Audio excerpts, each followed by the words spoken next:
Manisha Rawat ji, good afternoon, good afternoon सभी को, good afternoon.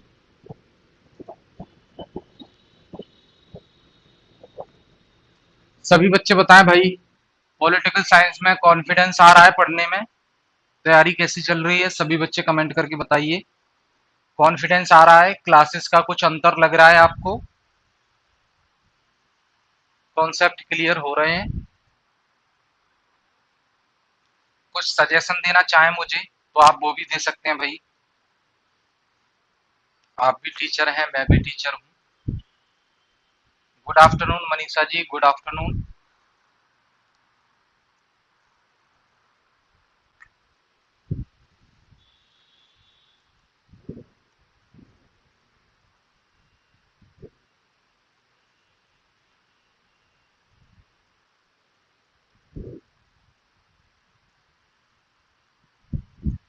चलिए,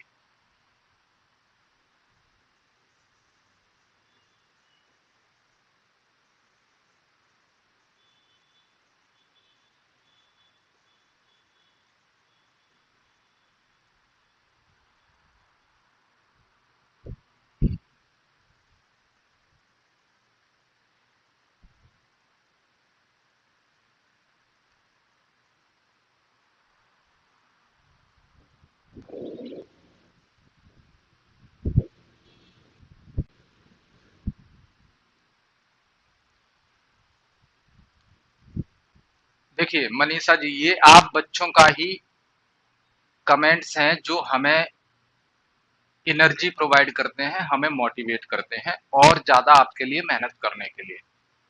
ठीक है ना? तो टाइम टाइम पर फीडबैक देते रहिए।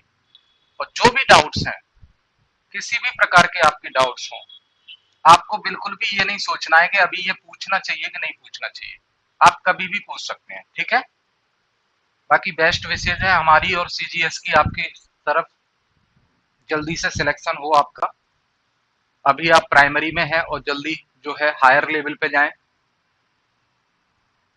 नई शिक्षा नीति जो है लागू हो रही है देश में, तो काफी कुछ सुधार और मैं कहूंगा चेंजेस देखने को मिलेंगे और उसका एक पॉजिटिव इम्पैक्ट देखने को मिलेगा हमें। ठीक है ना? और हमें उम्मीद है कि आप सभी बच्चे जो भी अपने प्रमोशन के लिए जो है मेहनत कर रहे हैं, प्रमोशन ही हुआ, प्रमोशन ही कहा जाएगा।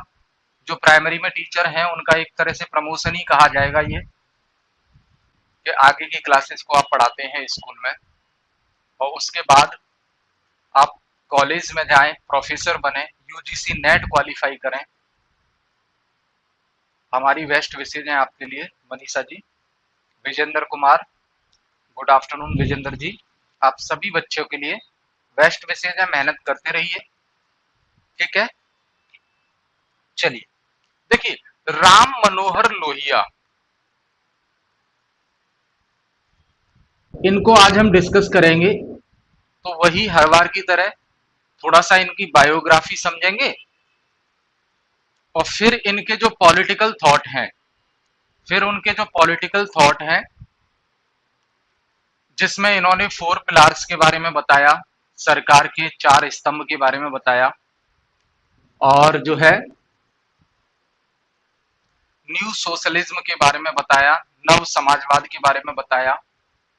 उन सारी चीजों पे हम डिस्कस करेंगे। तो शुरू करते हैं इनकी बायोग्राफी के साथ, जिससे राम मनोहर लोहिया के बारे में हम अवेयर हो जाएं और इनके बैकग्राउंड को हम समझ पाएं और थोड़ी सी ग्रिप बने समझने में। ठीक है ना?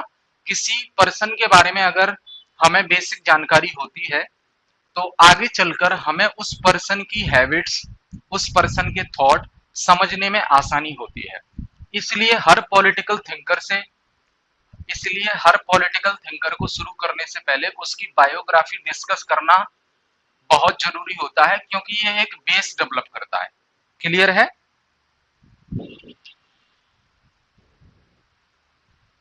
चलिए मनीषा जी, बहुत अच्छी बात है। इजी लगना चाहिए सब कुछ। अब देखिए, मोटिवेट रहने के लिए कहावत है, कई तरह के कोट्स हैं जो महान पुरुषों ने दिए हैं। हमें उनको फॉलो करते हुए मोटिवेट रहना है। और कितनी भी क्रिटिकल कॉन्सेप्ट हो, कितना भी क्रिटिकल सिचुएशन हो, उसको इजी से इजी वे में हमें हैंडल करना है। ठीक है ना? यही आप बच्चों के साथ करते होगे और यही मैं कोशिश करता हूं कि आपको अगर कोई चीज बताऊं तो छोटे से छोटा एग्जाम्पल लेके उस चीज को समझाने की कोशिश मैं करता हूं। चलिए, बहुत अच्छी बात है। तो देखिए भाई, कल 23 मार्च निकल गई है। भगत सिंह, सुखदेव और राजगुरु, फांसी दी गई थी उनको।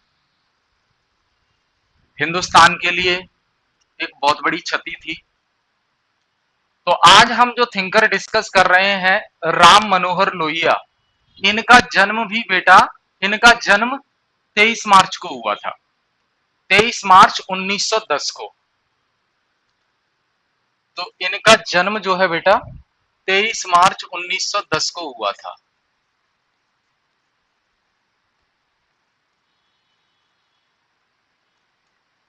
तेईस मार्च 1910 को इनका जन्म हुआ और लोकेशन इनकी थी बेटा Faizabad district UP. Faizabad district UP. Faizabad का नाम बदलकर अयोध्या कर दिया गया है बाबा जी ने, योगी जी ने, जानते हैं आप। तो इनका जन्म जो है, आज जो अयोध्या है तब के फैजाबाद में इनका जन्म 23 मार्च 1910 को हुआ था।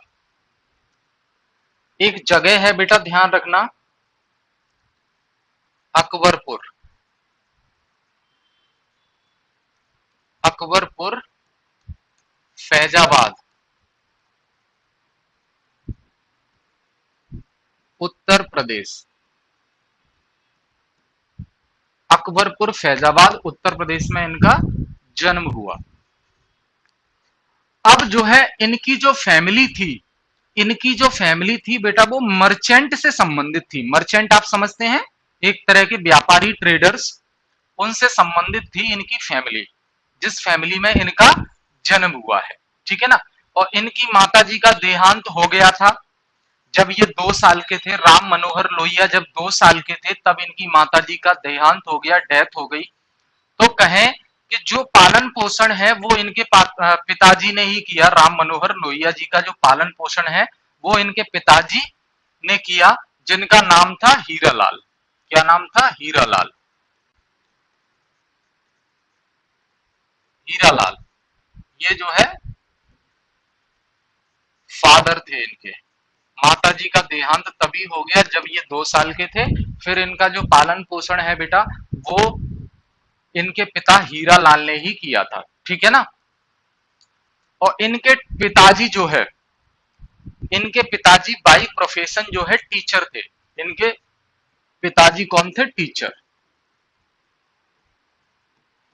इनके पिताजी जो है बाई प्रोफेशनल टीचर थे। अब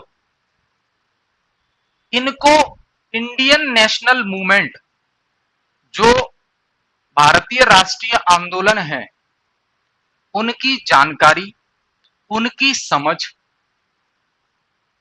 राम मनोहर लोहिया जी को अपने पिताजी से ही मिली।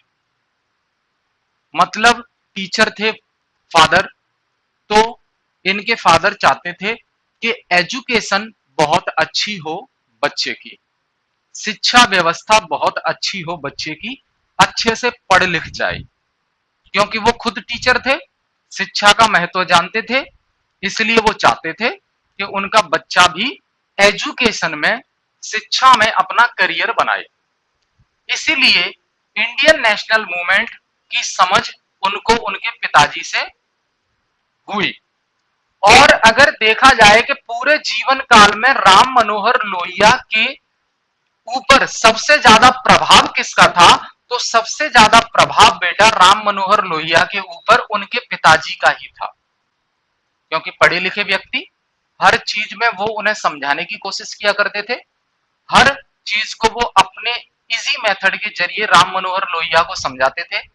यही कारण है कि उनके जीवन पर सबसे ज्यादा प्रभाव अगर किसी का पड़ा तो वो उनके पिताजी का ही पड़ा।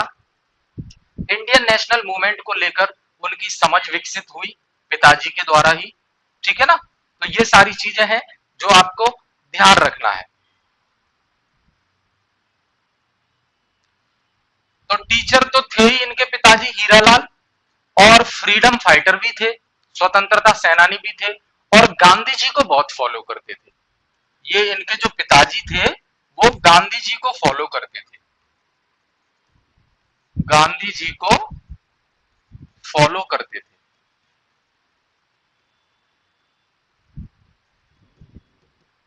और टीचर भी थे और फ्रीडम फाइटर भी थे, स्वतंत्रता सेनानी, फ्रीडम फाइटर भी थे। ठीक है ना। यही कारण है कि पिताजी गांधी जी के विचारों को फॉलो करते थे, गांधी जी के आदर्शों पर चलते थे। तो जो राम मनोहर लोहिया की जो पॉलिटिकल थॉट है, राजनीतिक विचार है, उसमें भी हमें गांधी की झलक देखने को मिलती है, उसमें भी हमें गांधी जी की झलक देखने को मिलती है। हम आगे देखेंगे। क्लियर है।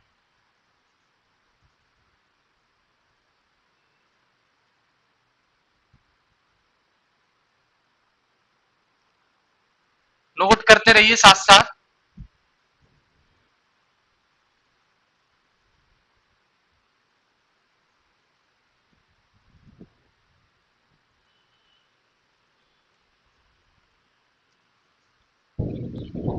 तो अब आगे चलते हैं, आते हैं राम मनोहर लोहिया की एजुकेशन पर, इनकी शिक्षा व्यवस्था कैसी रही। ठीक है ना। तो 1918 में बेटा बॉम्बे में इन्होंने हाई स्कूल एग्जामिनेशन पास किया। 1918 में बॉम्बे में हाई स्कूल एग्जाम पास किया इन्होंने। 1918 में बॉम्बे से इन्होंने हाई स्कूल एग्जाम पास किया, और उसके बाद जो है विद्यासागर कॉलेज कोलकाता से इन्होंने बीए की डिग्री ली 1929 में। 1929 में विद्यासागर विद्यासागर कॉलेज कलकत्ता से बीए की डिग्री ली, बीए किया इन्होंने। तो बीए की डिग्री ली, फिर 1932 में ये पीएचडी करने के लिए बर्लिन यूनिवर्सिटी चले गए। पीएचडी करने के लिए बर्लिन यूनिवर्सिटी चले गए। कब? 1932 में। और 1932 में पीएचडी किया इन्होंने बर्लिन यूनिवर्सिटी, बर्लिन यूनिवर्सिटी से बर्लिन यूनिवर्सिटी से पीएचडी किया। और ध्यान रखना बेटा, पीएचडी का जो इनका सब्जेक्ट था, पीएचडी का जो इनका सब्जेक्ट था, सब्जेक्ट क्या था? Salt and Satyagraha, salt and Satyagraha, ये इनका सब्जेक्ट था पीएचडी का, जिस पर इन्होंने थीसिस वगैरह, रिसर्च वगैरह जो भी किया। ठीक है। और बर्लिन यूनिवर्सिटी से इन्होंने पीएचडी की डिग्री हासिल की। ठीक है। और फिर बर्लिन से जो है ये वापस आ गए, 1934 में बर्लिन से वापस आ गए, बैक टू इंडिया।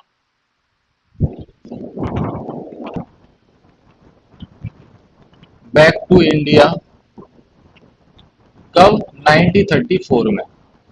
1934 में इनकी वापसी होती है इंडिया में। ठीक है।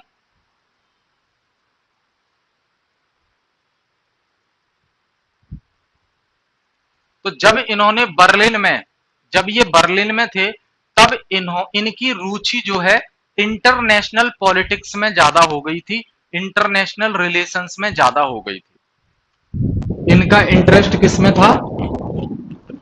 इंटरेस्ट, रुचि,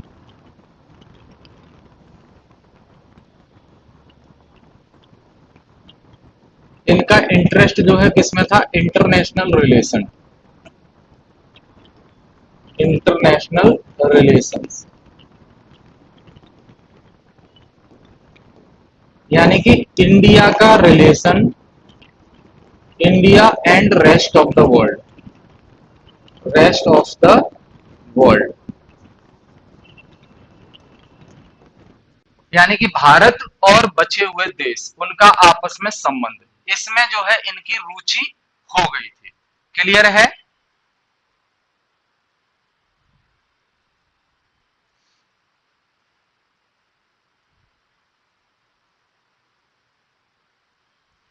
तो जब इंडिया वापस आ गए तो भाई पॉलिटिकल करियर की शुरुआत करनी थी। और जब इंडिया में वापस आए तो आप जानते हैं वन पार्टी सिस्टम चलता था इंडिया में। एक ही पार्टी थी जो देश में शासन व्यवस्था को संभालती थी। यू नो वेरी वेल, आप अच्छे से जानते हैं, वो थी इंडियन नेशनल कांग्रेस। कौन सी थी? Indian national Congress.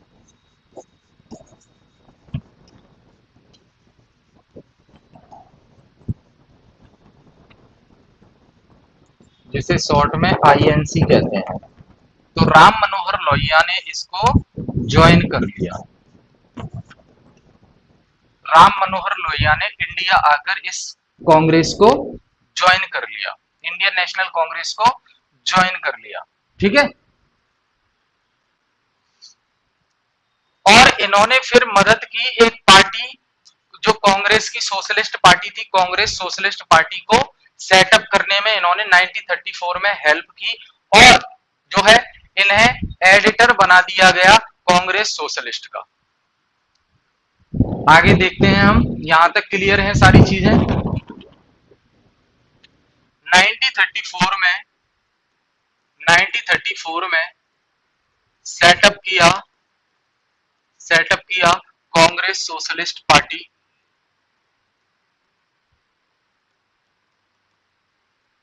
Congress socialist party 1934 में सेटअप किया। सेटअप करने में बेटा हेल्प की इन्होंने। ठीक है, इन्होंने अकेले सेटअप नहीं किया, सेटअप करने में हेल्प की इन्होंने 1934 में। ठीक है। और जो है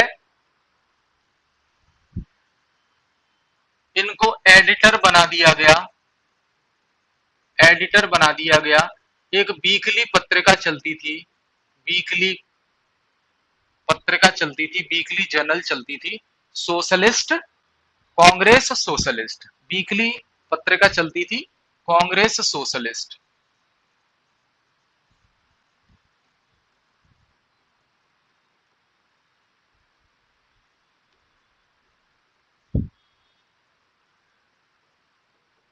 वीकली मैगजीन चलती थी कांग्रेस की, कांग्रेस सोशलिस्ट नाम से बेटा। तो उस कांग्रेस सोशलिस्ट का इनको एडिटर बना दिया गया। क्लियर है? भाई सब लोग अपनी अपनी पत्रिकाएं चलाते थे अपने अपने विचारों को लोगों तक पहुंचाने के लिए। ऐसे ही सेम ये है, कुछ डिफरेंट नहीं है। अभी तक हमने इंडिया में थिंकर देखे, तो इंडिया में थिंकर अपने विचारों को फैलाने के लिए अलग अलग मैगजीन्स निकालते हैं, अलग अलग भाषाओं में उन अपने संदेश जो है, अपने विचार, अपने आइडियाज इंडिया के लोगों तक पहुंचाते हैं, रिवॉल्यूशन के लिए, क्रांति के लिए और स्वतंत्रता पाने के लिए। हमने देखा अभी तक इंडियन पॉलिटिकल थॉट में सेम वैसे ही जो कांग्रेस सोशलिस्ट पार्टी का सेटअप हुआ तो उसमें एडिटर बनाए गए ये किसके, कांग्रेस सोशलिस्ट नाम की एक वीकली मैगजीन जाती थी, उसके इन्हें एडिटर बना दिया गया। ठीक है। और क्योंकि हमने अभी बात की थी कि इनका इंटरेस्ट जो है इंटरनेशनल रिलेशंस में ज्यादा था, इंटरनेशनल पॉलिटिक्स में ज्यादा था। इंडिया का संबंध बचे हुए देशों से कैसा है, कैसा होना चाहिए, उसमें इनकी रुचि बहुत ज्यादा थी। इसलिए 1936 में पंडित जवाहरलाल नेहरू ने इन्हें फर्स्ट सेक्रेटरी बनाया फॉरेन डिपार्टमेंट ऑफ कांग्रेस का। 1936 में 1936 में नेहरू ने नेहरू ने लोहिया को लोहिया को फर्स्ट सेक्रेटरी बनाया। फर्स्ट सेक्रेटरी यानी कि प्रथम सचिव बनाया। सेक्रेटरी किसका बेटा? फर्स्ट सेक्रेटरी बनाया किसका? Foreign department, foreign department of Congress. Foreign department of Congress का फर्स्ट सेक्रेटरी बनाया। तो ध्यान रखना, राम मनोहर लोहिया प्रथम सचिव थे, प्रथम सचिव थे कांग्रेस के विदेशी विभाग के, कांग्रेस के विदेशी विभाग के, फॉरेन डिपार्टमेंट, क्योंकि इनका इंटरेस्ट ज्यादा था इंटरनेशनल रिलेशंस में। क्लियर है?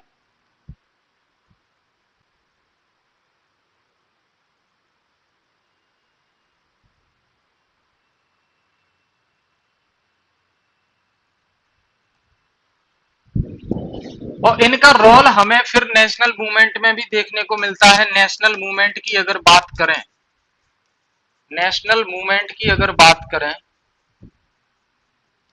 राष्ट्रीय आंदोलनों की बात करें, राष्ट्रीय आंदोलन की बात करें, तो इनका सहयोग, इनकी भागीदारी हमें नेशनल मूवमेंट में भी देखने को मिलती है। 1940 में इनको अरेस्ट कर लिया गया था 2 साल के लिए। क्यों? क्योंकि जो वर्ल्ड वार चल रहा था उसके खिलाफ ये स्पीच दे रहे थे।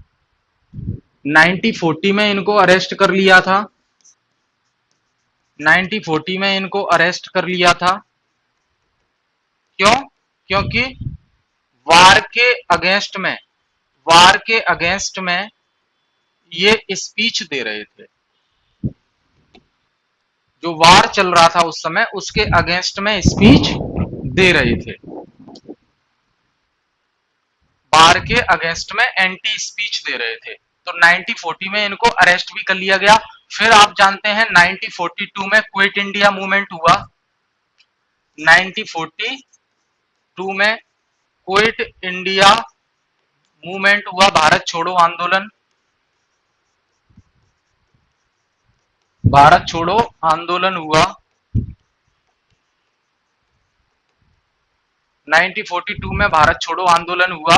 उसमें भी इन्होंने जो है रेडियो के माध्यम से न्यूज को फैलाना शुरू किया। क्विट इंडिया मूवमेंट में जो है ये रेगुलरली जो है रेडियो के माध्यम से न्यूज को फैलाते थे। रेडियो ब्रॉडकास्टिंग के माध्यम से न्यूज को फैलाते थे, लोगों तक अपने विचार और अपनी आवाज पहुंचाते थे क्विट इंडिया मूवमेंट के टाइम पर। तो वहां पर भी इनका कंट्रीब्यूशन देखने को मिला है। ठीक है। और फिर जो है 1944 में इनको पकड़ लिया गया और लाहौर फोर्ट में बंद कर दिया गया। 1944 में इनको कैप्चर कर लिया गया, यानी कि पकड़ लिया गया। और जो लाहौर फोर्ट है, लाहौर किला, उसमें इनको रखा गया। 1944 में लाहौर फोर्ट में इनको रखा गया कैप्चर करने के बाद। ठीक है ना। उसके बाद जो है 1946 में गोवा में इन्होंने कई फ्रीडम मूवमेंट किए। 1946 में गोवा में,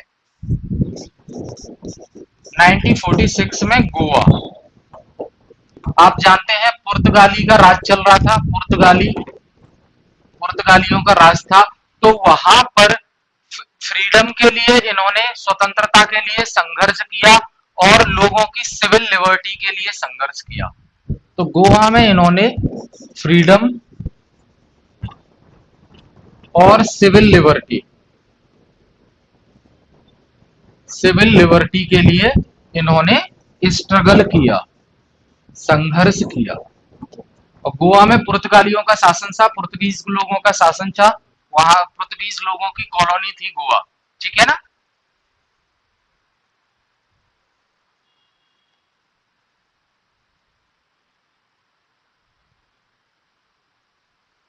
क्लियर है यहां से? अब 1946 के बाद बेटा 1948 में इन्होंने कांग्रेस को छोड़ दिया, लेफ्ट कांग्रेस, कांग्रेस को छोड़ दिया क्योंकि जवाहरलाल नेहरू और राम मनोहर लोहिया के बीच में कुछ डिस्प्यूट हो गया था, कुछ विचारों को लेकर कॉन्ट्राडिक्शन हो गया था, विरोध हो गया था। इसलिए 1948 में इन्होंने कांग्रेस को छोड़ दिया, 1948 में कांग्रेस को छोड़ दिया। और फिर अब किसी न किसी पॉलिटिकल पार्टी को तो ज्वाइन करना था। आगे काम करने के लिए। तो एक पार्टी हुआ करती थी बेटा, प्रजा सोशलिस्ट पार्टी। प्रजा सोशलिस्ट पार्टी के ये मेंबर बने, और मेंबर बने ये प्रजा सोशलिस्ट पार्टी। प्रजा सोशलिस्ट पार्टी के ये सदस्य बने। कांग्रेस छोड़ने के बाद जो है प्रजा सोशलिस्ट पार्टी के ये जो है सदस्य बने, ठीक है। लेकिन प्रजा सोशलिस्ट पार्टी में भी ये खुश नहीं थे। प्रजा सोशलिस्ट पार्टी में भी ये खुश नहीं थे, और इन्होंने जो है खुद की सोशलिस्ट पार्टी बनाई। बाद में खुद की सोशलिस्ट पार्टी बनाई, क्योंकि प्रजा सोशलिस्ट पार्टी में भी ये खुश नहीं थे, इसलिए बाद में इन्होंने खुद की सोशलिस्ट पार्टी बनाई। क्लियर है। और फिर जो है एक मैनकाइंड नाम की जर्नल चलती थी, मैगजीन। मैनकाइंड नाम की जो है जर्नल चलती थी, मैगजीन। मैनकाइंड नाम की एक जर्नल चलती थी, मैनकाइंड जर्नल, यानी कि पत्रिका कह सकते हैं, जर्नल चलती थी। उसमें इनको एडिटर बना दिया गया, उसमें भी इनको एडिटर बना दिया गया मैनकाइंड नाम की। ये नाम याद रखने हैं आपको, ठीक है ना। मेरा नाम बताने का मकसद ये है कि नाम आपको याद रखने हैं। क्लियर है। क्योंकि जब भी फैक्चुअल क्वेश्चन अगर पूछे जाते हैं तो फैक्चुअल क्वेश्चन किसी इवेंट पर आधारित, किसी घटना पर आधारित और उनकी लाइफ साइकिल से आधारित प्रश्न वहां से उठाए जाते हैं। तो उनका जो बायोग्राफी है किन किन चीजों से संबंधित रहा है, उनमें कौन कौन सी टर्मिनोलॉजी का इस्तेमाल किया जा रहा है, कौन कौन से नाम आ रहे हैं, वो नाम आपको याद रखने हैं। क्लियर है।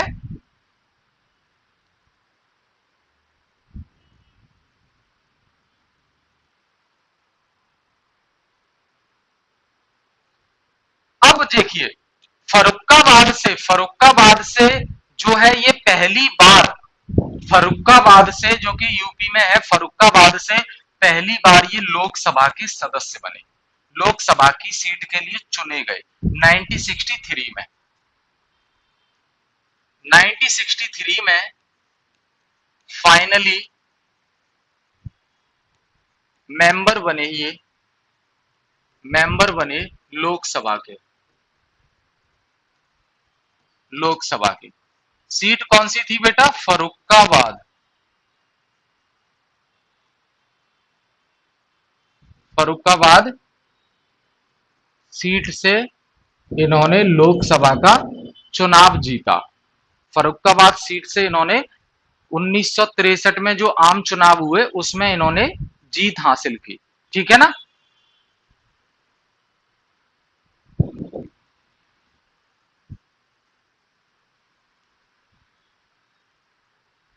अब क्योंकि वन पार्टी सिस्टम चल रहा था उस समय, कांग्रेस को ये छोड़ चुके थे, कांग्रेस का ही राज चल रहा था पूरे देश पर। तो ये कहते थे भाई, अगर एक ही पार्टी शासन चलाती रहेगी, एक ही पार्टी रूल करती रहेगी, तो फिर डेमोक्रेसी का मतलब क्या है, लोकतंत्र का मतलब क्या है, अगर एक ही पार्टी रूल किए जा रही है, वही चुनाव लड़ रही है, वही जीत रही है, फिर से सत्ता में वही कांग्रेस पार्टी आ रही है। तो कांग्रेस के सामने नई पार्टी खड़ी करने का मकसद था इनका कि इन्होंने सोशलिस्ट पार्टी अपनी बनाई। अभी हमने डिस्कस किया, सोशलिस्ट पार्टी लोहिया नाम से इन्होंने पार्टी का गठन किया था। लेकिन फिर अब अकेले क्या करते बेचारे, अकेले क्या करते। तो 1965 में 1965 में इन्होंने जो सोशलिस्ट पार्टी लोहिया थी, सोशलिस्ट पार्टी लोहिया, उसको मर्ज कर लिया, उसको मर्ज कर लिया किसके साथ, संयुक्त सोशलिस्ट पार्टी।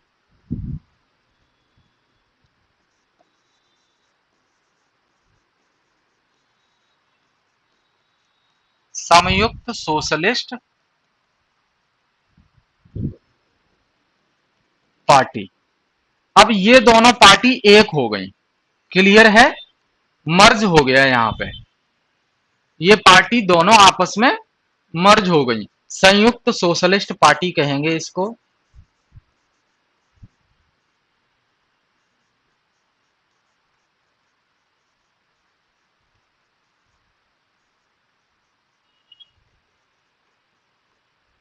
संयुक्त सोशलिस्ट पार्टी के साथ 1965 में इन्होंने मर्ज कर लिया। याद है इंडिया पाकिस्तान का युद्ध भी हुआ था, तो वो युद्ध भी देखा इन्होंने, इंडिया चाइना का युद्ध भी देखा इन्होंने 1962 वाला, ठीक है ना।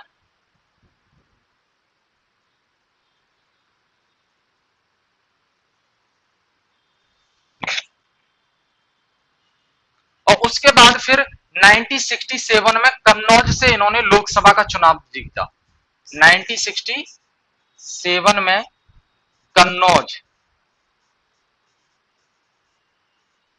कन्नौज से लोकसभा का चुनाव जीता।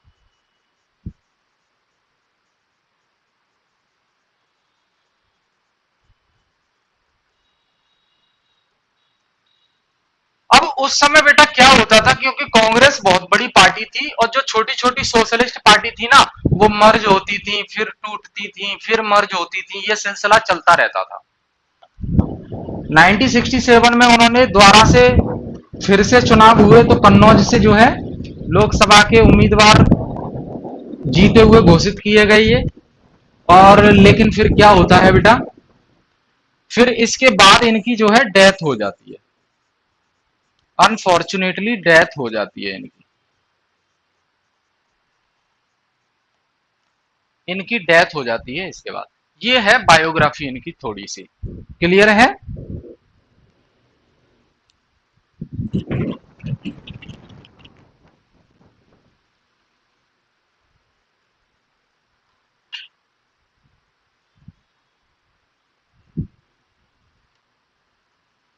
अब देखिए, पूंजीवाद का इन्होंने बहुत विरोध किया,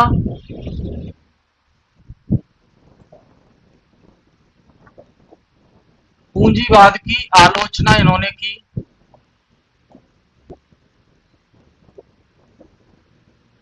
पूंजीवाद की इन्होंने आलोचना की, ठीक है।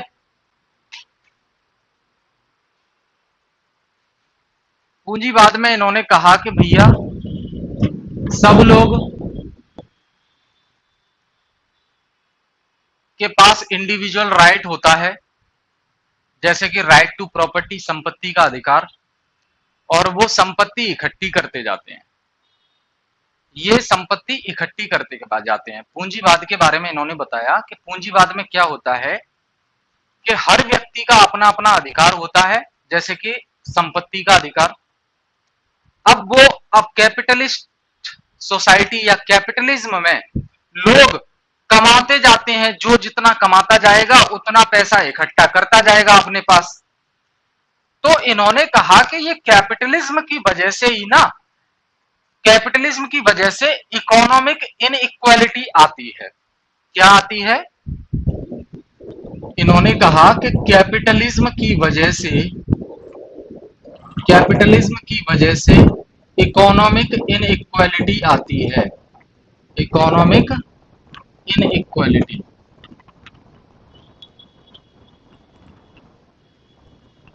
यानी कि आर्थिक असमानता,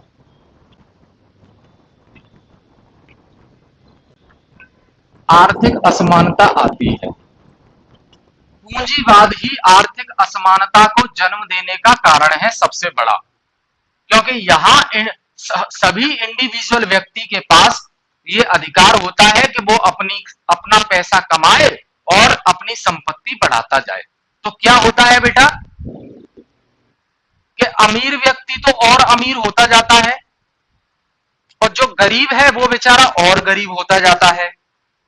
तो ये रिच और पुअर का जो गैप है ना, वो बढ़ता जाता है, वो थमता नहीं है, रुकता नहीं है।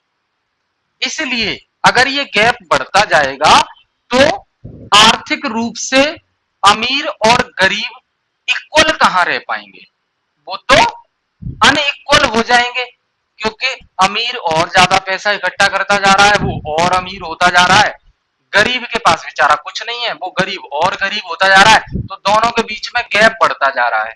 ये इन्होंने बताया कैपिटलिस्ट की वजह से जो है इकोनॉमिक इनइक्वालिटी आती है, कैपिटलिस्ट की वजह से जो है इकोनॉमिक इनइक्वालिटी आती है। नोट करेंगे इसको।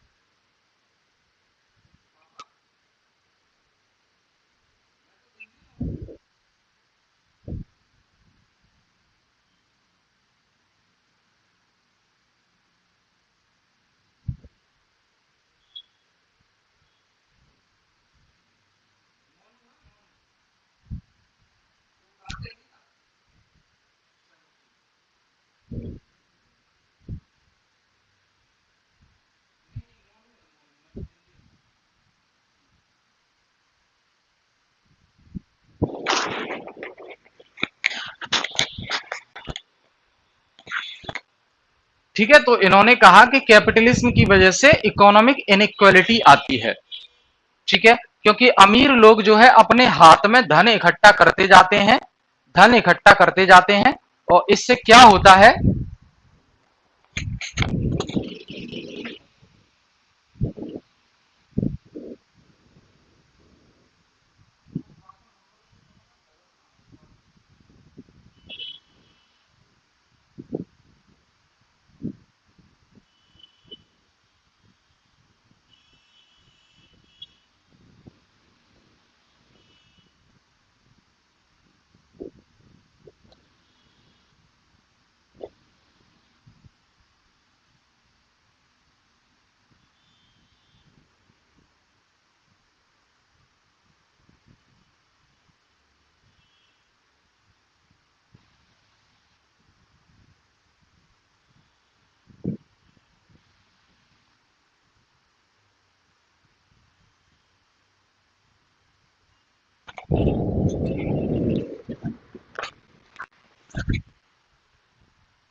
नोट कर लिया ये।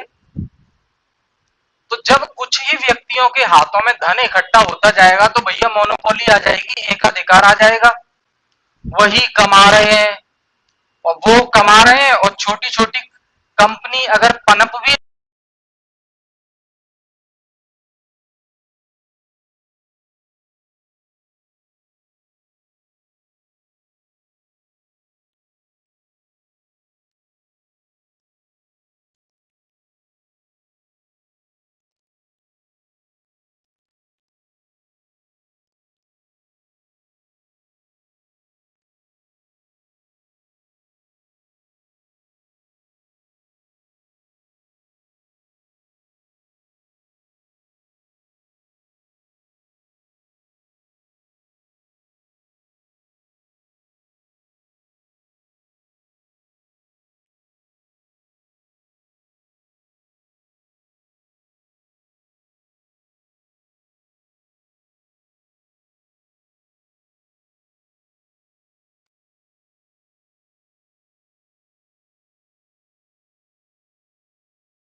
चलिए अभी क्लियर है।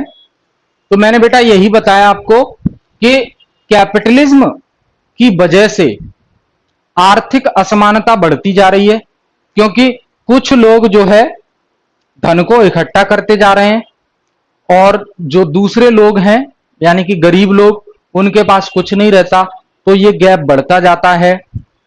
और जो लोग धन इकट्ठा करते जा रहे हैं उनका मार्केट में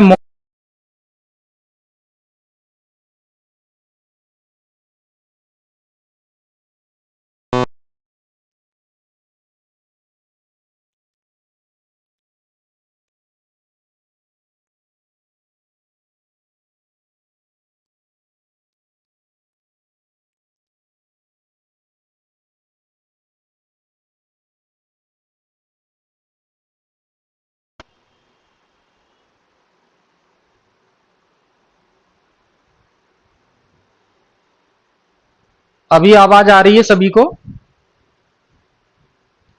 तो मैंने यही बताया कि सोशलिज्म जो कैपिटलिज्म है वो सोसाइटी की फ्रीडम और लिबर्टी के लिए सबसे बड़ा खतरा है, ये राम मनोहर लोहिया जी कह रहे हैं।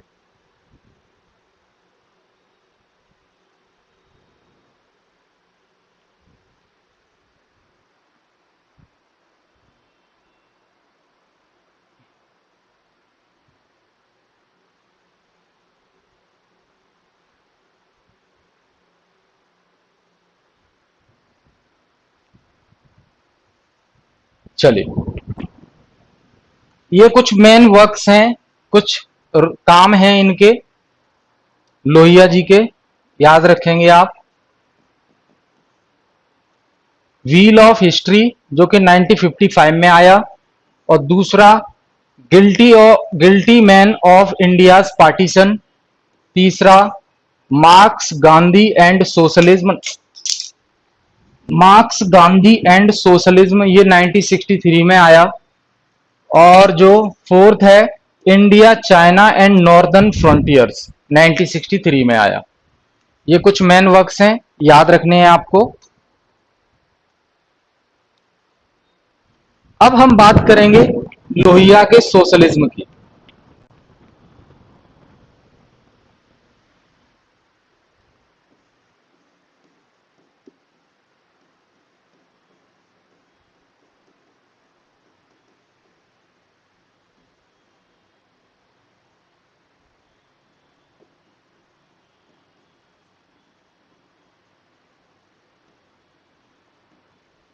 लोहिया के सोशलिज्म की हम बात करेंगे तो बेटा इन्होंने कहा, ये जो सोशलिज्म का आइडिया है लोहिया ने टाइम टू टाइम डेवलप किया है। मतलब जब इन्हें लगता कि इसमें कुछ सुधार करना चाहिए तो सुधार करते, जब इन्हें लगता कि कोई चीज इसमें गलत है तो उसे हटा भी देते। तो हम कह सकते हैं कि Lohia developed socialism, idea of socialism time to time. Lohia ने सोशलिज्म का idea time to time develop किया है। लोहिया ने सोशलिज्म का आइडिया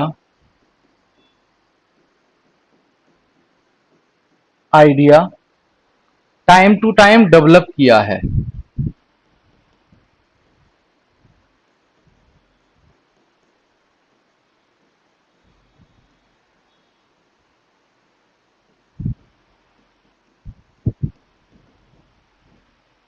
टाइम टू टाइम मतलब समय समय पर।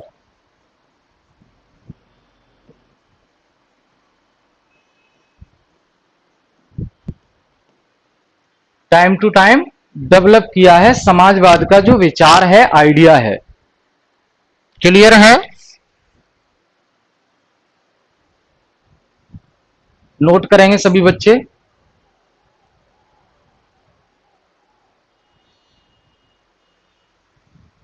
तो ये हमेशा चाहते थे, ये हमेशा चाहते थे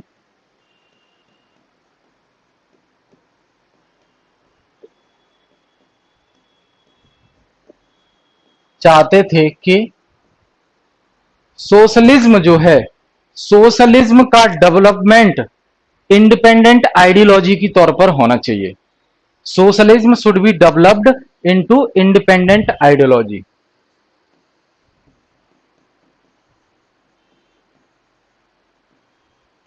का विकास इंडिपेंडेंट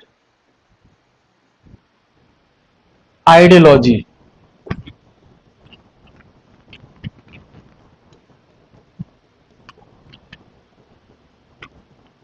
होना चाहिए, यानी कि एक स्वतंत्र विचारधारा, स्वतंत्र विचारधारा,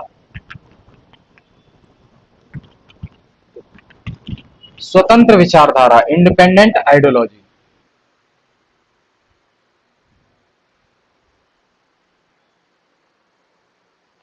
तो इस उद्देश्य को पूरा करने के लिए राम मनोहर लोहिया ने गांधी जी से कुछ विचार लिए, कुछ तत्व गांधी जी के शामिल किए।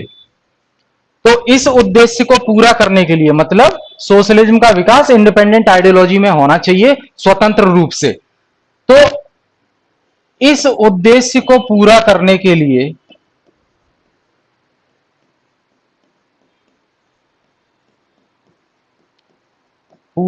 के लिए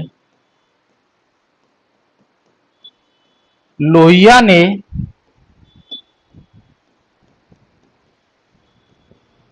गांधी जी के कुछ तत्व शामिल किए,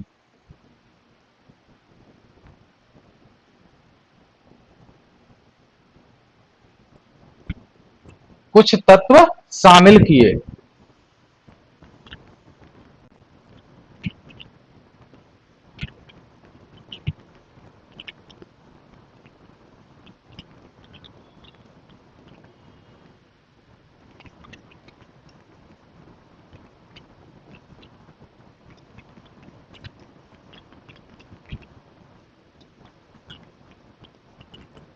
गांधी जी के कुछ तत्व शामिल किए। कौन से थे भाई वो तत्व? वो तत्व थे बेटा सत्याग्रह। वो तत्व कौन से थे बताता हूं मैं आपको। वो तत्व कौन से थे?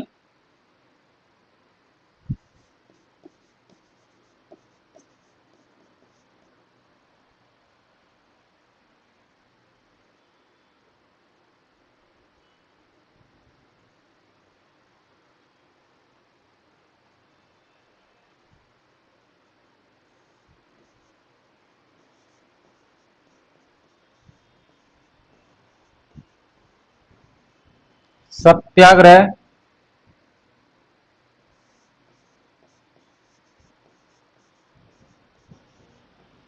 थ्योरी ऑफ एंड मीन्स,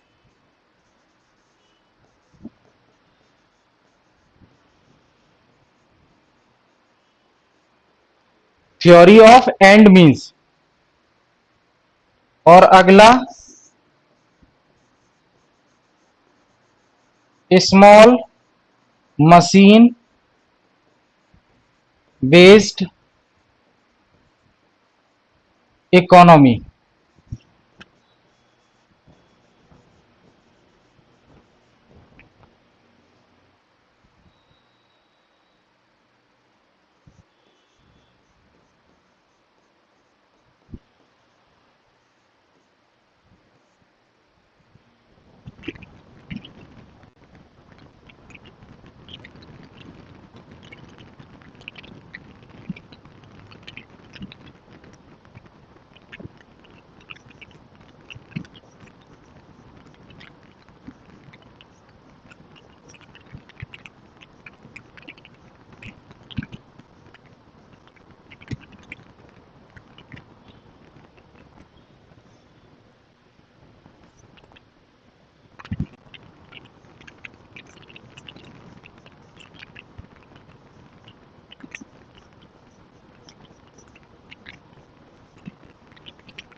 ये एलिमेंट्स, तत्व,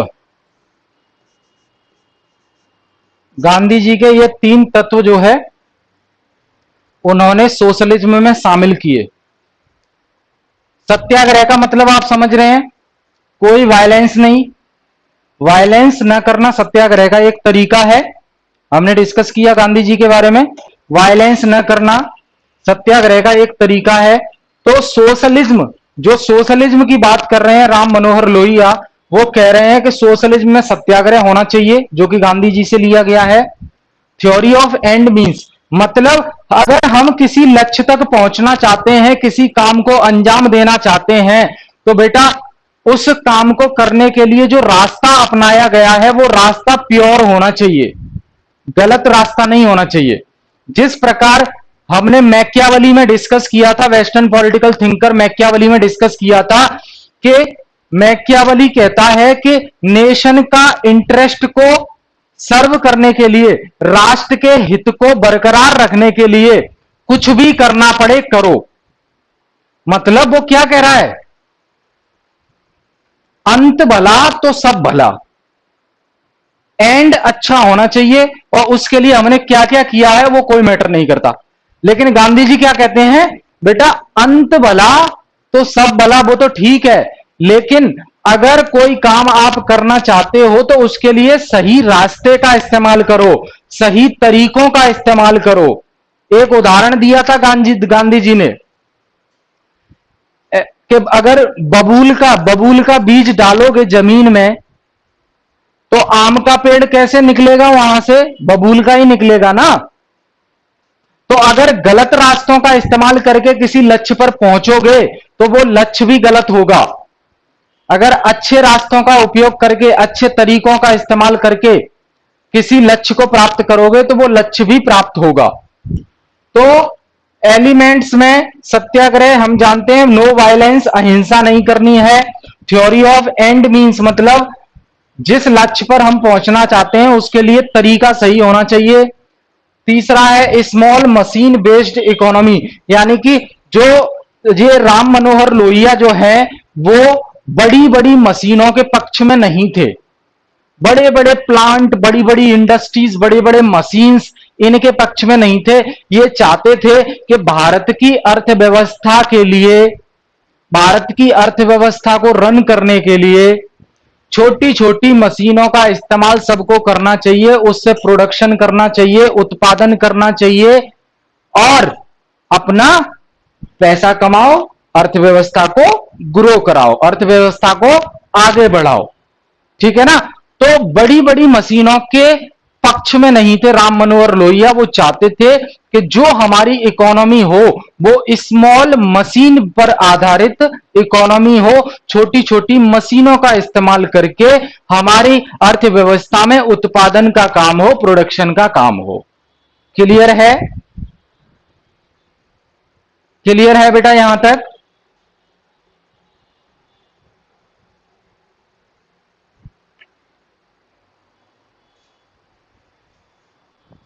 ठीक है।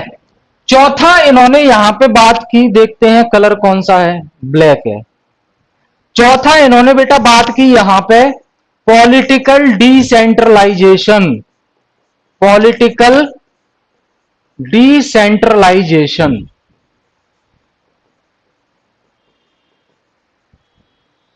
यानी कि राजनीतिक विकेंद्रीकरण।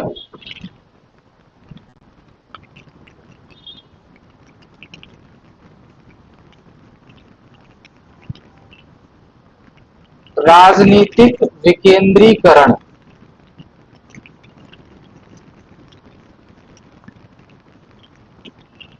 राजनीतिक विकेंद्रीकरण। पॉलिटिकल डिसेंट्रलाइजेशन का मतलब आप जानते हैं कि पावर जो है, पॉलिटिकल पावर सब में बांट दी जाए, एक जगह से जो है कंट्रोल ना हो। इंडिया की शासन व्यवस्था पर किसी एक जगह से जो है कंट्रोल ना हो। जो पॉलिटिक्स है, जो पॉलिटिकल पावर है वो डिसेंट्रलाइज कर दी जाए, मतलब सत्ता को, पावर को, शासन व्यवस्था को चलाने के लिए जो काम दिया गया है वो किसी एक जगह स्थित बनकर ना रह जाए, उसको डिसेंट्रलाइज कर दो। यानी कि गांव में शासन व्यवस्था चलाने के लिए गांव में अधिकार दे दो, जिला में अधिकार दे दो, राज्यों को अधिकार अलग दे दो और केंद्र को अधिकार अलग दे दो। इस तरीके से जो है पॉलिटिकल डिसेंट्रलाइजेशन होना चाहिए राम मनोहर लोहिया के नए सोशलिज्म में। ठीक है।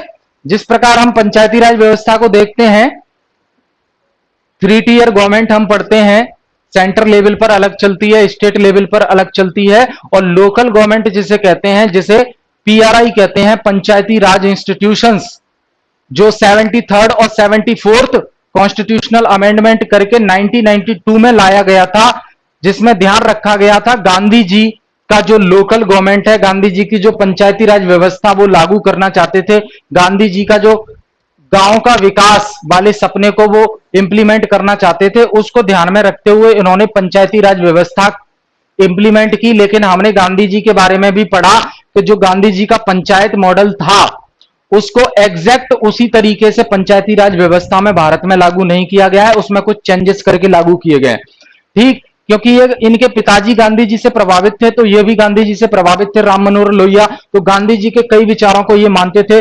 तो देखिए, पॉलिटिकल डिसेंट्रलाइजेशन, राजनीति का विकेंद्रीकरण को भी इन्होंने जो है माना। अब बात आती है गांधी जी के ही एलिमेंट्स को क्यों लिया इन्होंने। सवाल यह उठता है कि इन्होंने गांधी जी के ही एलिमेंट्स को क्यों लिया, कांग्रेस के सिस्टम को क्यों नहीं अपनाया, कांग्रेस के सोशलिज्म को क्यों नहीं अपनाया। समझ रहे हैं आप? तो गांधी जी ने बेटा जो विचार दिए थे वो भारतीय समाज के हिसाब से थे, भारत के लोग उसको आसानी से स्वीकार कर सकते थे, भारत के लोग उस चीज से अवेयर थे। समझ रहे हैं? उन्होंने आंदोलन करना सीख लिया, सत्याग्रह करना सीख लिया और अहिंसा का पालन करना सीख लिया। तो मतलब गांधी जी ने वही विचार रखे जो इंडियन सोसाइटी एक्सेप्ट कर सकती है, स्वीकार कर सकती है। तो जिस चीज को इंडियन सोसाइटी, भारतीय समाज स्वीकार कर सकता है, उसी चीज को अगर उन्हें बताया जाएगा तो आसानी होगी उन लोगों के लिए अपनाने में। समझ रहे हैं? तो इसीलिए राम मनोहर लोहिया ने गांधी जी के एलिमेंट्स को शामिल किया, कांग्रेस के एलिमेंट्स को शामिल नहीं किया। क्लियर है? तो इतना सोशलिज्म के बारे में डिस्कस करने के बाद, राम मनोहर लोहिया ने अपना सोशलिज्म बताया। इतना सोशलिज्म के बारे में राम मनोहर लोहिया ने डिस्कस किया और फिर उन्होंने अपना खुद का सोशलिज्म बताया। आगे चलें।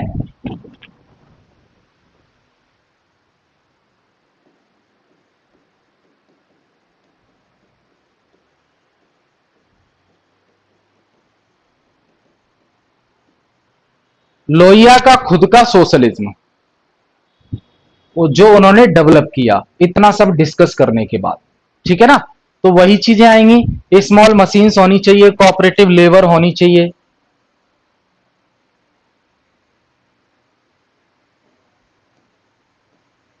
Small machines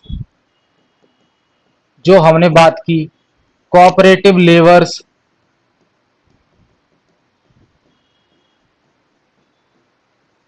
small machines, cooperative labours,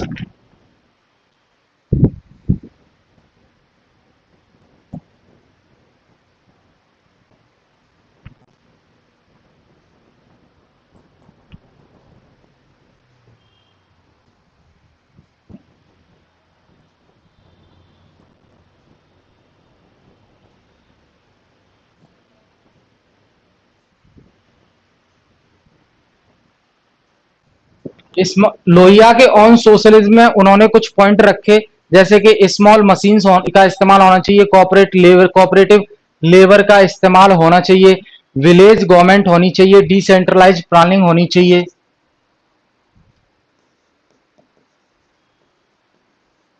village government होनी चाहिए जो विलेज के लिए काम करे, है ना, डिसेंट्रलाइज्ड प्लानिंग होनी चाहिए,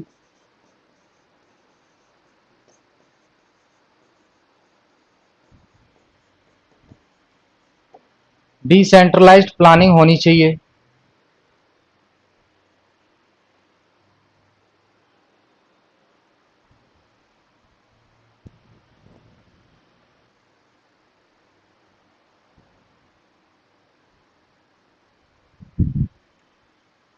ये चीजें उन्होंने, लोहिया ने अपने सोशलिज्म में फॉलो करी।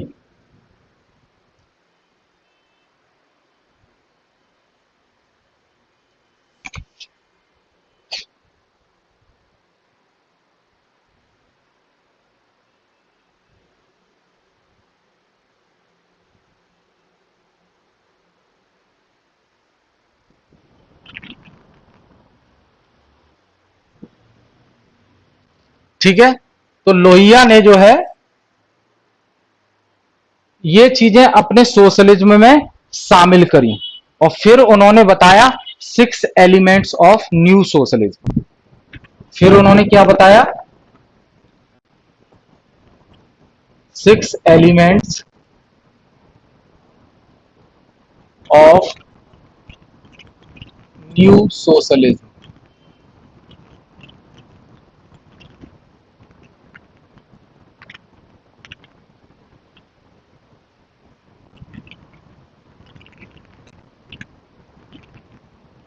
Six elements of new socialism.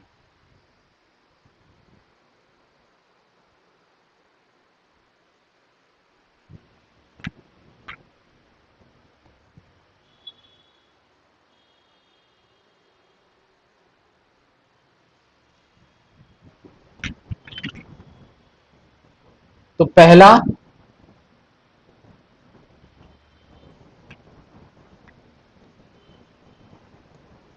Income and expenditure.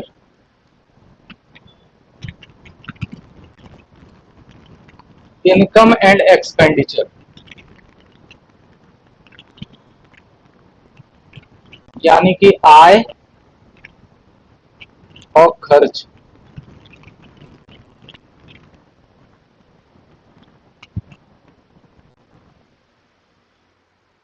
आर्थिक असमानता की बात कर रहे थे वो, तो न्यू सोशलिज्म में उन्होंने कहा कि आर्थिक असमानता नहीं होनी चाहिए, गरीब और अमीर के बीच में गैप नहीं होना चाहिए। अगर कोई गरीब व्यक्ति के पास जितनी इनकम है उतनी ही इनकम अमीर के पास होनी चाहिए। अगर कोई गरीब व्यक्ति जितना खर्च कर सकता है या किसी चीज को खरीद सकता है तो वही काम अमीर भी कर सकता है। ये दोनों के पास बराबर के अधिकार होने चाहिए। ऐसा नहीं है कि अमीर व्यक्ति कुछ भी खरीद सकता हो और गरीब बेचारा कुछ नहीं खरीद पा रहा। अमीर व्यक्ति के पास बहुत सारी इनकम इकट्ठी होती जा रही है, गरीब के पास कुछ नहीं होती जा रही। तो उन्होंने इसको इक्वल रखा कि न्यू सोशलिज्म में ये इक्वल होना चाहिए। क्लियर है?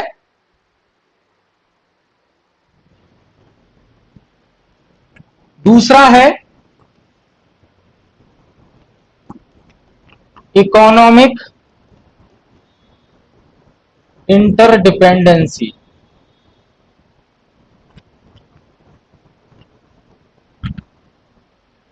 यानी कि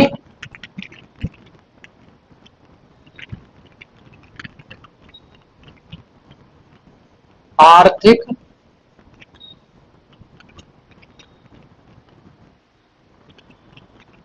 रूप से एक दूसरे पर निर्भर होने चाहिए।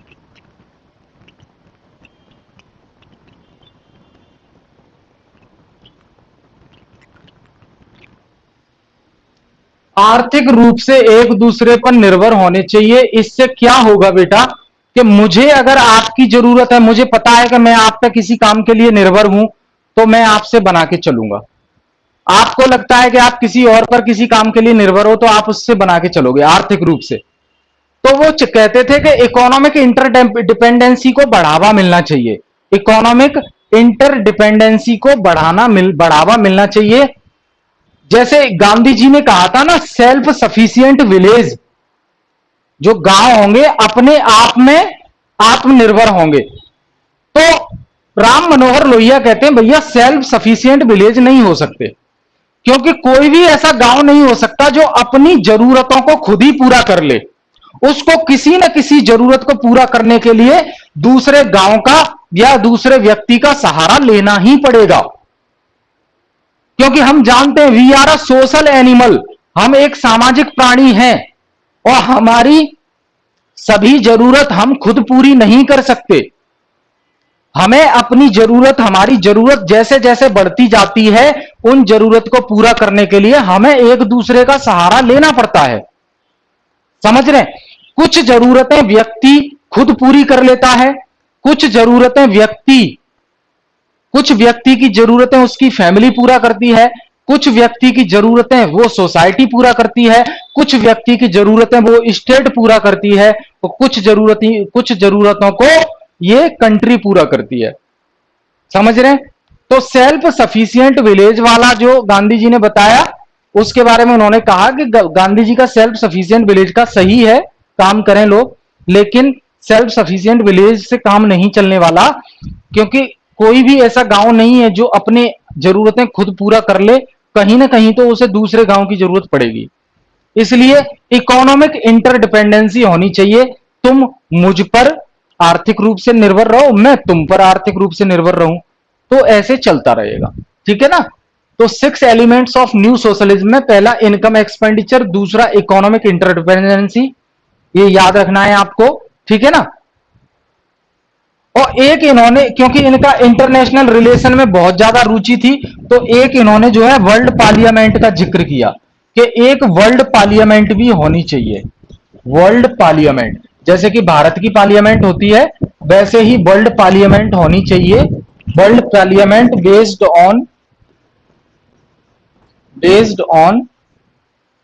On adult franchise.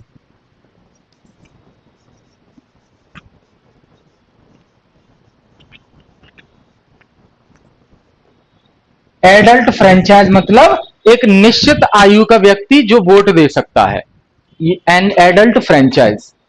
भारत में चलता है ये कॉन्सेप्ट, यूनिवर्सल एडल्ट फ्रेंचाइज, सार्वभौमिक मताधिकार। तो उसके बिहाफ पर एक वर्ल्ड लेवल की भी पार्लियामेंट होनी चाहिए जो पूरे वर्ल्ड के लिए नियम कानून देखे। समझ रहे हैं?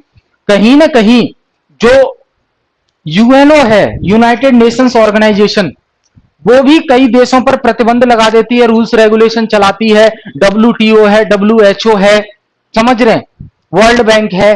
तो ये एक वर्ल्ड पार्लियामेंट टाइप की चीजें हो गई हैं जो रूल्स रेगुलेशन के माध्यम से पूरे वर्ल्ड के कंट्रीज को कनेक्ट करके रखती है। हाँ, वो बात और है कि रूस और यूक्रेन का युद्ध चल रहा है, यूएन कुछ नहीं बोल रहा। समझ रहे हैं? तो वर्ल्ड पार्लियामेंट का भी कॉन्सेप्ट इन्होंने दिया कि ऐसा भी होना चाहिए न्यू सोशलिज्म में। कोई इस प्रकार की भी चीज होनी चाहिए वर्ल्ड पार्लियामेंट नाम की, जो पूरे वर्ल्ड के लिए कानून बनाए और उसको सब माने। ठीक है?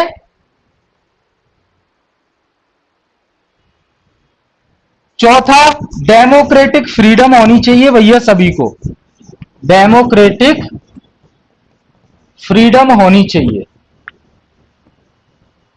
लोकतांत्रिक स्वतंत्रता, लोकतांत्रिक स्वतंत्रता होनी चाहिए। Inclusive of right to private life, private life, private life, निजी जीवन की स्वतंत्रता भी होनी चाहिए। डेमोक्रेटिक फ्रीडम, इंक्लूसिव, इंक्लूसिव मतलब इसके सहित, राइट टू प्राइवेट लाइफ, निजी जीवन का अधिकार भी होना चाहिए।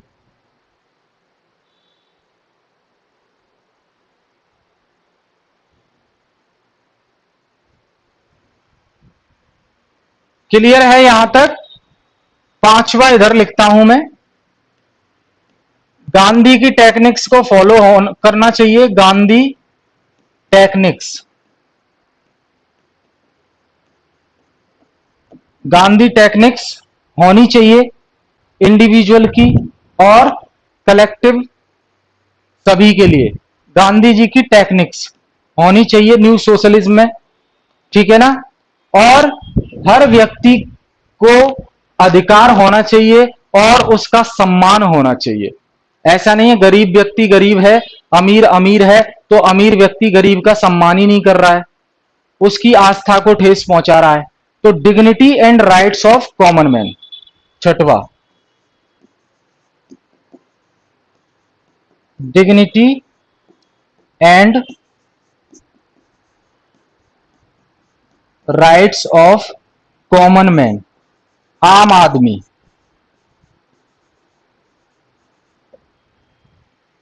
आम आदमी को राइट्स होने चाहिए, अधिकार होने चाहिए और उसकी डिग्निटी का सम्मान होना चाहिए। ठीक है ना? रेस्पेक्ट होनी चाहिए।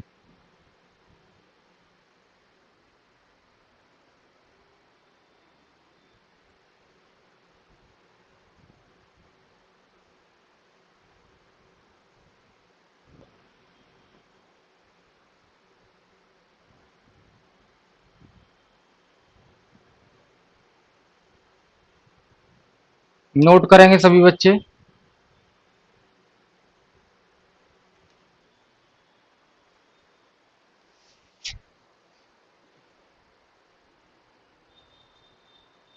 चलिए आगे देखते हैं। अगला इन्होंने आइडिया दिया चौखंबा स्टेट।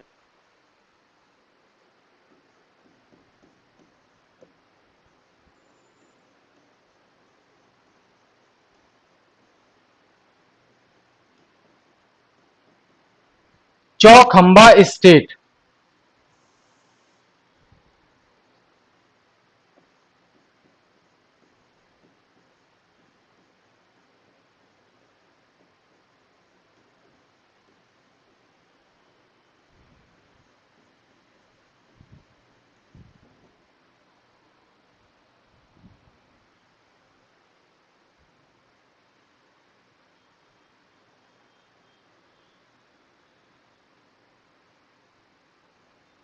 चौखंबा स्टेट का इन्होंने आइडिया दिया। चौखंबा स्टेट का मतलब है फोर पिलार ऑफ स्टेट। इसका मतलब क्या है बेटा? Four pillars of state. Chaukhamba मतलब चहुमुखी, हर लेवल पर विकास होना चाहिए, हर लेवल पर विकास होना चाहिए। ठीक है ना? तो इन्होंने चौखंबा स्टेट का मतलब क्या है? Four pillars state, four pillars of state. ठीक है ना? तो स्टेट के अंदर जैसे शुरुआत में सेंटर गवर्नमेंट चलती थी और स्टेट गवर्नमेंट चलती थी, बाद में पंचायती राज व्यवस्था को इंट्रोड्यूस किया गया तो 3 टियर गवर्नमेंट हो गई। लेकिन पंचायती राज व्यवस्था को लागू तो कर दिया गया, पर पंचायती राज व्यवस्था में नियम कानून कौन से लागू किए जाते हैं? जो केंद्र या राज्य सरकार बनाती है। पंचायती राज व्यवस्था में पंचायत को नियम बनाने, कानून बनाने का अधिकार नहीं है, लेजिस्लेचर का अधिकार नहीं है। लेजिस्लेचर का अधिकार तो सेंटर में पार्लियामेंट को है और स्टेट में असेंबली को है। लेकिन लोकल सरकार को सिर्फ नियम को लागू करने का अधिकार है, नियम बनाने का नहीं है। लेकिन ये चाहते थे कि उनको नियम बनाने का भी अधिकार हो। अब कौन से हैं वो फोर पिलार्स? चौखंबा स्टेट्स की बात की है, जिसका मतलब है फोर पिलार्स ऑफ स्टेट। कौन से 4 स्तंभ हैं? तो विलेज, डिस्ट्रिक्ट, स्टेट, सेंटर। कौन से हैं 4?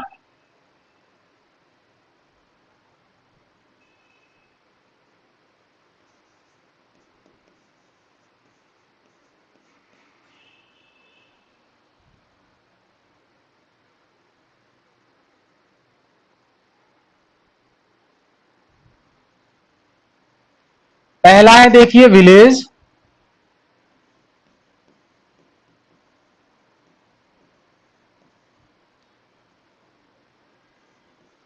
दूसरा है डिस्ट्रिक्ट, तीसरा है स्टेट या प्रोविंस, प्रोविंशियल, और चौथा है सेंटर।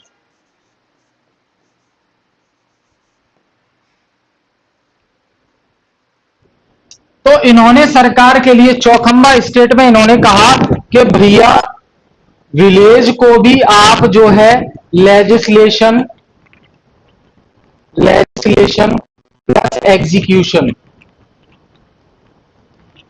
यानी कि विधायिका और कार्यपालिका दोनों दे दो। डिस्ट्रिक्ट के लिए अलग लेजिस्लेशन, डिस्ट्रिक्ट के लिए अलग लेजिस्लेशन प्लस एग्जीक्यूशन होना चाहिए, एग्जीक्यूटिव बॉडी कार्यपालिका। स्टेट में तो होती है लेजिस्लेशन, जिसे विधानसभा कहते हैं, लेजिस्लेशन प्लस एग्जीक्यूटिव, और सेंटर में होती ही है पार्लियामेंट है, तो यहां पे भी लेजिस्लेशन प्लस एग्जीक्यूटिव दोनों, मतलब चारों लेवल पर कानून बनाने का अधिकार और कानून को लागू करने का अधिकार, ये चारों को अलग अलग मिलना चाहिए। समझ रहे हैं? आज 3 टियर व्यवस्था चल रही है भारत में, लेकिन कानून बनाने का अधिकार सिर्फ केंद्र को और राज्य को है। पंचायत सिर्फ उनको लागू करने का काम करती है। पंचायत के पास कार्यपालिका वाली शक्ति है, विधायिका वाली शक्ति नहीं है। लेकिन चौखंबा स्टेट के आइडिया से राम मनोहर लोहिया कहना चाहते थे कि विलेज गांव के लिए भी कानून बनाने की अलग शक्ति हो और कानून को लागू करने की शक्ति हो, डिस्ट्रिक्ट में भी कानून को बनाने की शक्ति हो, कानून को लागू करने की भी शक्ति हो, सेम स्टेट और सेंट्रल में हो। ये है भाई चौखंबा स्टेट। क्लियर है?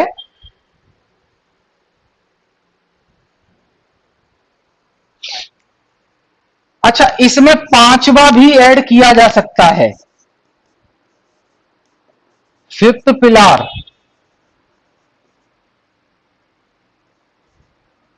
वो है वर्ल्ड पार्लियामेंट।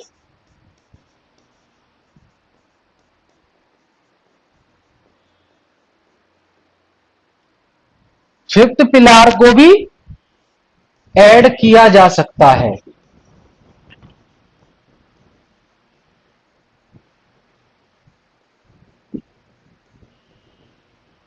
समझ रहे हैं? तो ये व्यवस्था बताई उन्होंने चौखंबा स्टेट की। आई होप क्लियर हो गया होगा।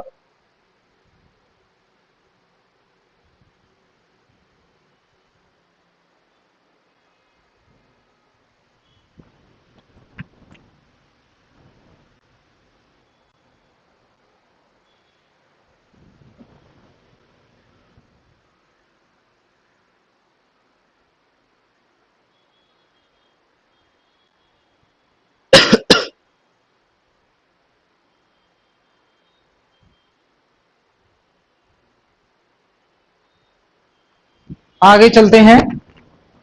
अगला इनका आइडिया है बेटा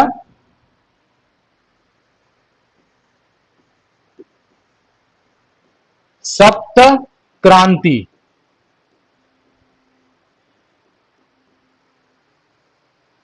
सप्त क्रांति का आइडिया,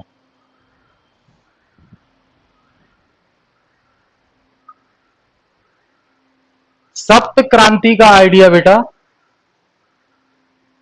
इसको कहेंगे हम, इसको क्या कहेंगे? Seven revolution. Seven revolution. Seven revolution.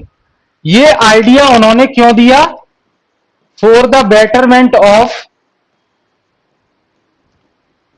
For the betterment of Indian social system.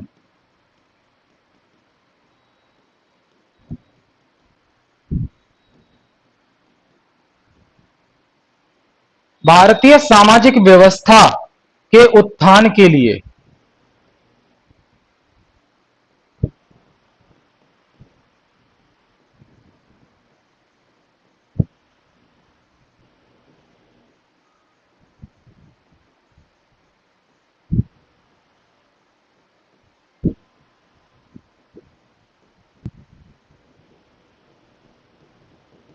ठीक है, ये आइडिया क्यों दिया?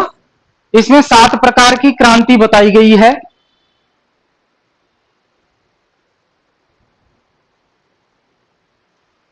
तो पहली, पहली equality between man and women, ये होना चाहिए। मैन और वुमेन के बीच में समानता होनी चाहिए हर काम को लेकर। ठीक है ना?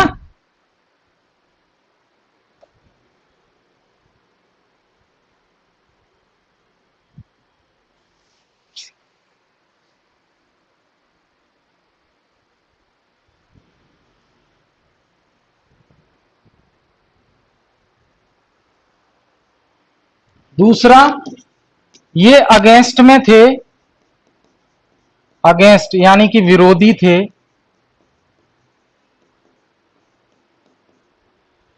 पॉलिटिकल, इकोनॉमिकल और race based inequality. Political, economical और रेस बेस्ड इनइक्वालिटीज, यानी कि रंग आधारित, गोरा काला अमेरिका में चलता है, रंग आधारित असमानता, यानी कि राजनीतिक रूप से असमानता, आर्थिक रूप से असमानता और रंग के आधार पर असमानता, ये उसके विरोध थे, विरोधी थे, उसको सपोर्ट नहीं करते थे। ठीक है ना, तो ये दूसरी क्रांति बताई उन्होंने, ये होनी चाहिए। तीसरा, ये जाति व्यवस्था को खत्म करना चाहते थे, for the destruction of caste. जो वर्ण व्यवस्था चलती थी ना, उसके अगेंस्ट थे।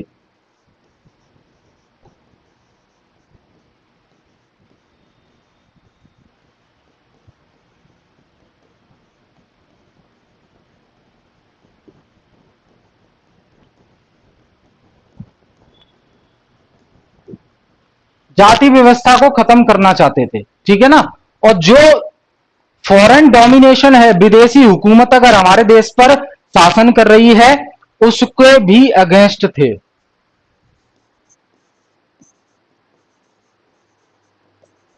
अगेंस्ट फॉरेन डोमिनेशन,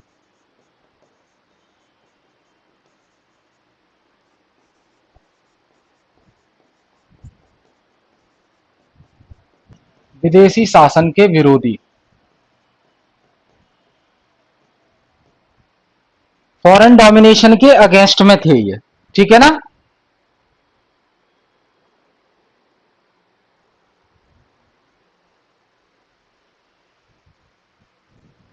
पांचवा, अगेंस्ट, विरोधी थे किसके, प्राइवेट प्रॉपर्टी के। प्राइवेट प्रॉपर्टी नहीं होनी चाहिए, क्योंकि बिजनेसमैन प्राइवेट प्रॉपर्टी इकट्ठा करते जाते हैं, फिर जो है इकोनॉमिक इनइक्वालिटी आती है, आर्थिक असमानता आती है, इसलिए प्राइवेट प्रॉपर्टी के अगेंस्ट में थे, विरोधी थे। क्लियर है।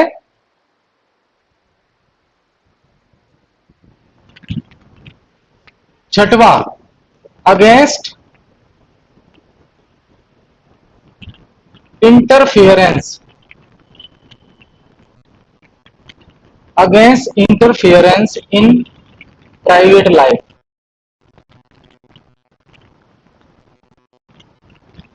प्राइवेट लाइफ यानी कि व्यक्ति के निजी जीवन में कोई भी इंटरफेरेंस नहीं होना चाहिए, व्यक्ति के निजी जीवन में कोई भी इंटरफेरेंस नहीं होना चाहिए।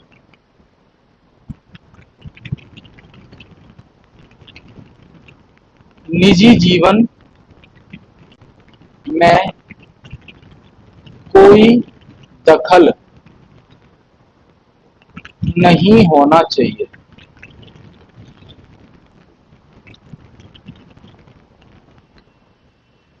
ये उसके विरोधी थे।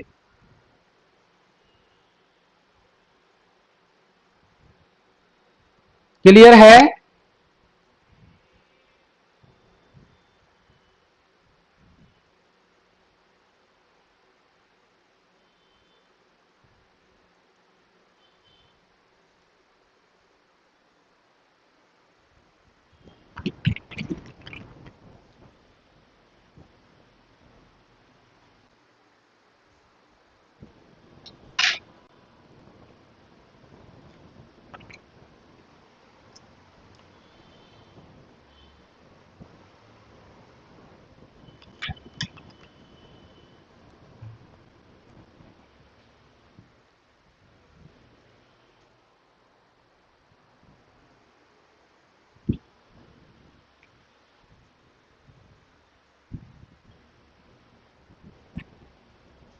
एक और चीज लिखेंगे यहां,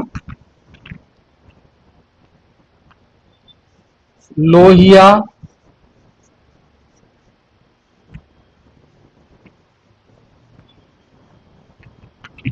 इंग्लिश लैंग्वेज के विरोधी थे।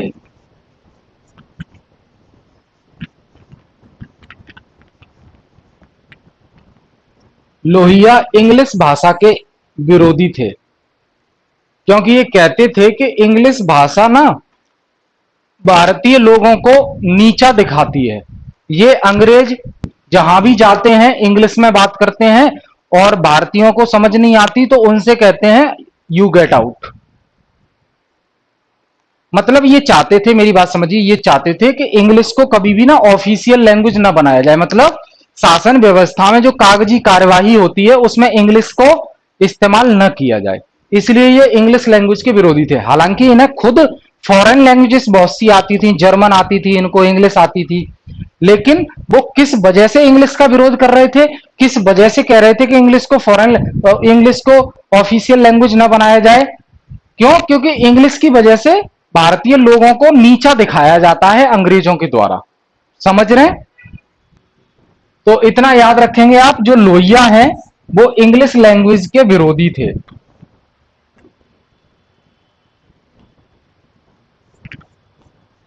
इसे नो ऑफिशियल लैंग्वेज, इंग्लिश जो है ऑफिशियल लैंग्वेज नहीं होनी चाहिए। इंग्लिश जो है नो ऑफिशियल लैंग्वेज, इंग्लिश जो है ऑफिशियल लैंग्वेज नहीं होनी चाहिए।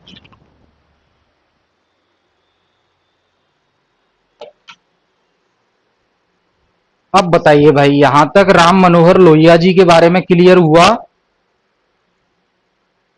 सभी बच्चे कमेंट करके बताइए भाई, जो जो एक्टिव हैं अभी लाइव, कमेंट सबके आने चाहिए। बताइए क्लास अच्छे से समझ आई?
चलिए फिर ठीक है, thank you all of you, मिलते हैं फिर कल की क्लास में।